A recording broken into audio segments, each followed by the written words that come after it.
Olá, meu povo, tudo bem-vindos ao meu podcast. Eu me chamo Ramsés, tal como o nome desse programa. Eu primeiro gostaria de agradecer a todo mundo que assistiu e que ouviu o primeiro episódio. Eu tive uma ótima recepção com comentários, sugestões e até possíveis futuros convidados. Então, fico muito feliz por vocês estarem me apoiando desde o começo. E o tema que nós iríamos conversar hoje, ele foi escolhido nos stories lá do Instagram.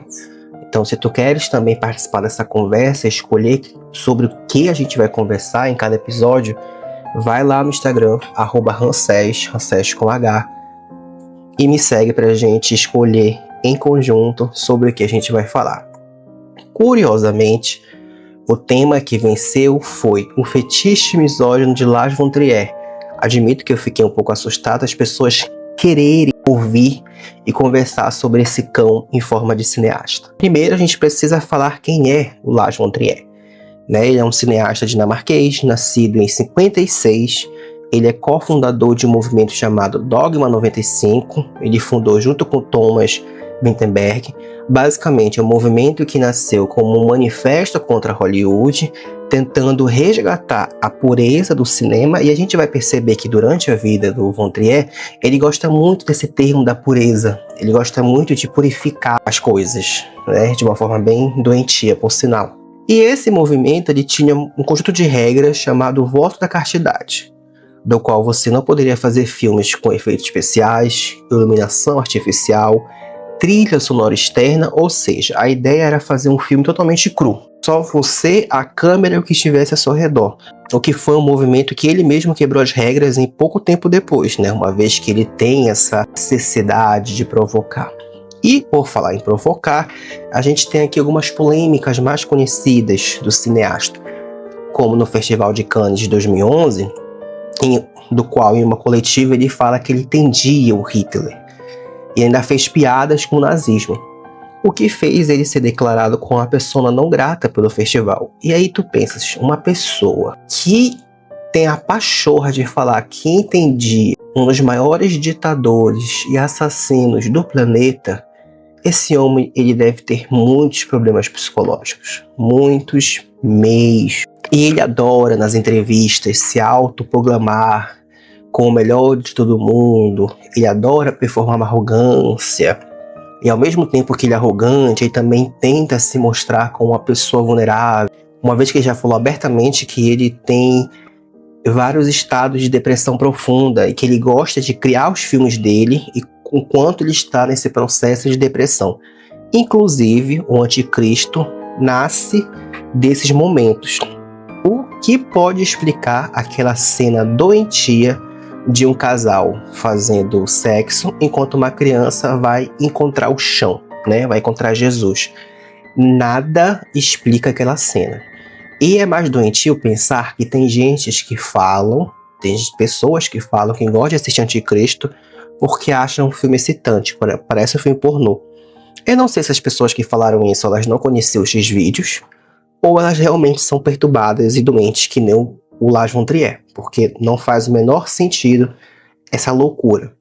Mas vindo dele, a gente pode esperar qualquer coisa. Além daquela frase famosa que a gente escuta, se o Lars von Trier odeia as mulheres, se ele não odeia, ele gosta de brincar que sim. Porque Björk já afirmou várias vezes que ela sofreu assédio psicológico durante as filmagens de Dança in the Dark, e a própria Nicole Kidman também já relatou uma exaustão durante a filmagem de Dogville.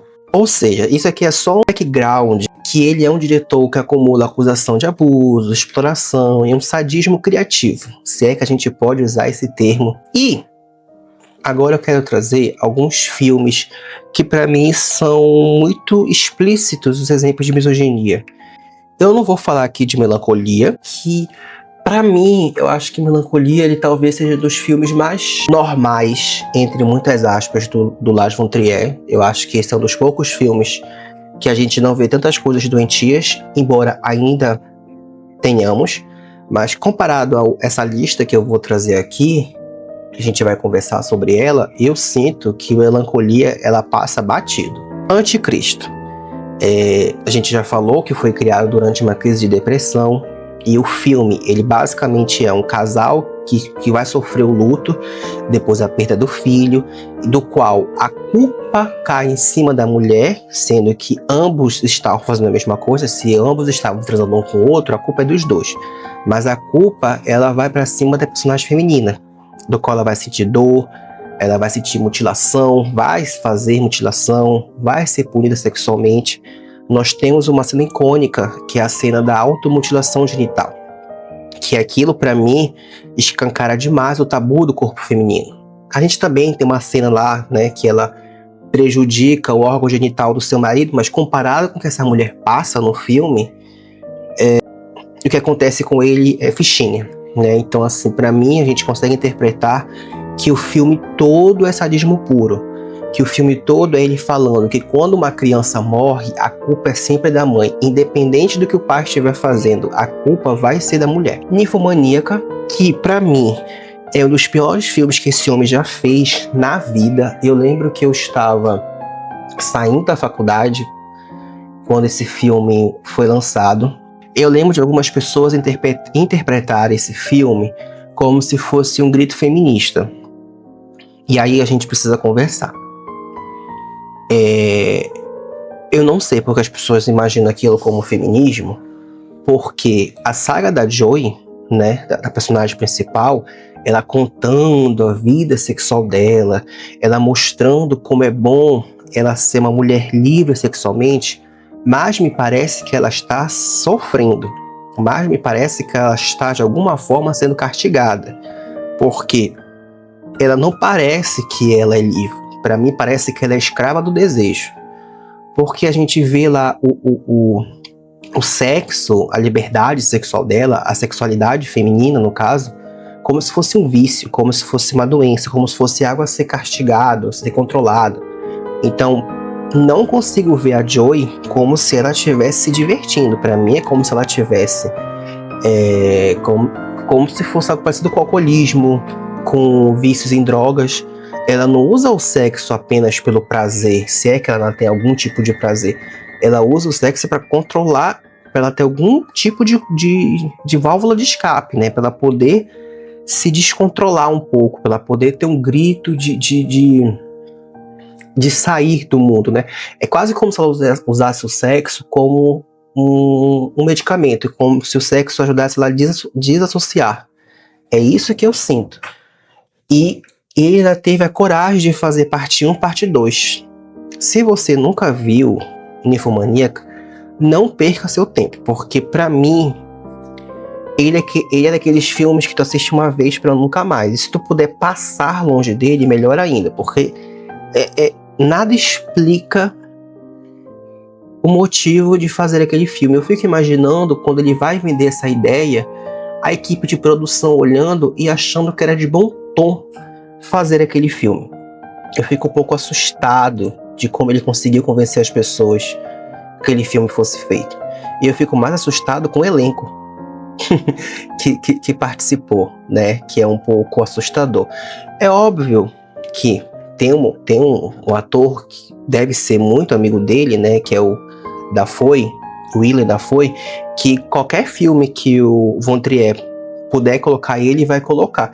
Eu gosto muito do Dafoe, mas quando eu vejo essa parceria que ele tem com o Von Trier, eu fico um pouco assustado. Eu fico imaginando se ele não é tão perturbado como cineasta. É algo a se pensar. E aí a gente tem um dos filmes que realmente mudou a linguagem do cinema, mudou a forma da gente pensar como se pode fazer cinema, que é o Dogville, que a gente vai acompanhar a Grace, que é interpretada pela Nicole Kidman, que falou que ela sofreu exaustão durante as filmagens desse filme. É um filme um pouco intragável, é um filme difícil de se consumir, porque o filme é basicamente uma comunidade sendo violenta com ela, né? Todo mundo usa e abusa dessa mulher, até que no final a gente tem aquela catarse, né? A Grace vai se vingar, e todo mundo vai virar pó, todo mundo vai morrer. Só que até chegar esse momento da Grace se vingar, essa mulher já vai ter sofrido o que o diabo quiser que ela sofra.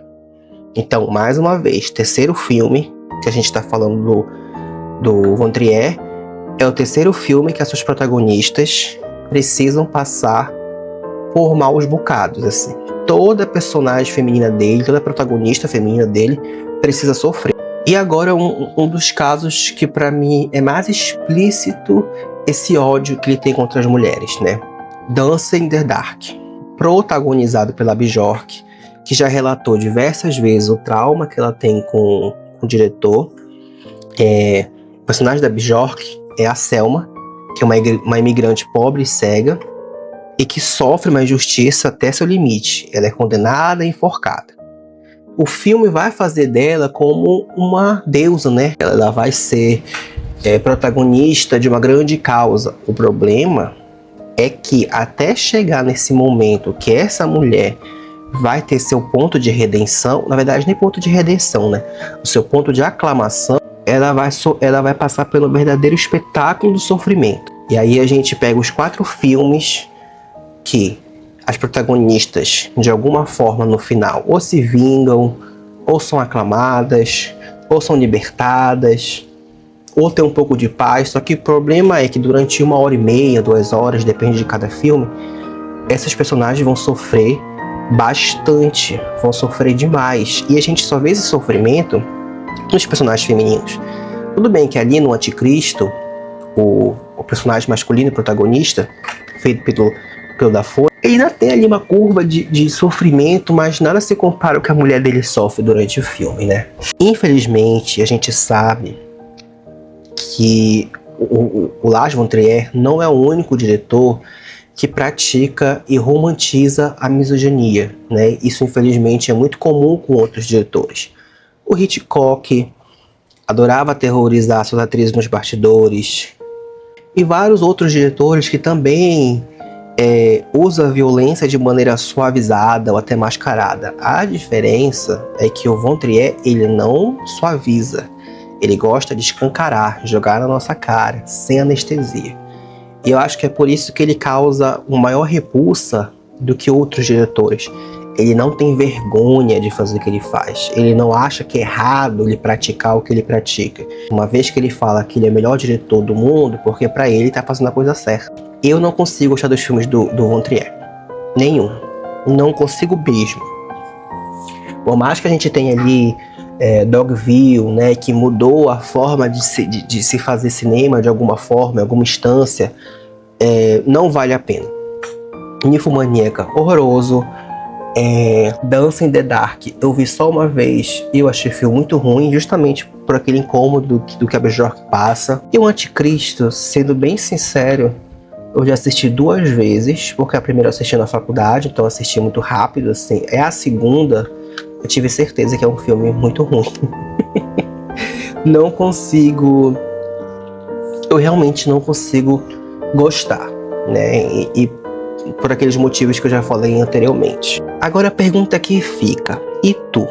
O que achas? O Von Trier, ele é misógino ou ele é apenas brutalmente honesto? Responde aqui nos comentários e até o próximo episódio.